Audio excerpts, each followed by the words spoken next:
Ang malas ng mga taong huli na nung nalaman nilang importante ka pala sa buhay nila. Ang malas nila kasi natuto ka na. Heto na.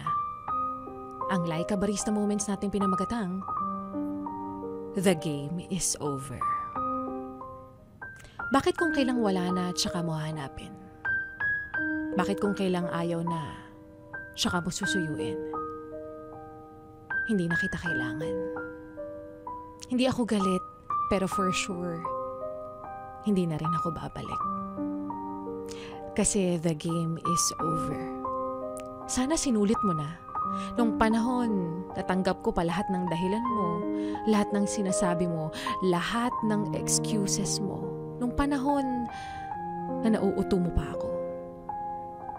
Sana sinulit mo nung panahong kaya kong patawarin lahat ng kasalanan at kasinungalingan mo. Sana sinulit mo na nung mga panahong tanga pa ako.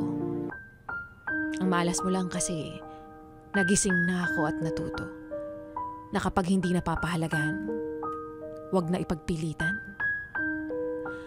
No more bouncing back. Just moving forward.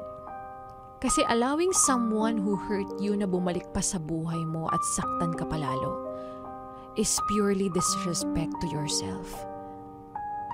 Hayaan mo naman yung sarili mong maging masaya at mahanap yung taong kaya ka ring mahalin ng higit pa sa pagmamahal na kaya mong ibigay.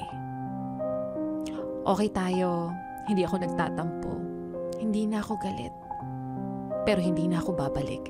Dahil again, the game is over. Forgive, but never forget the disrespect.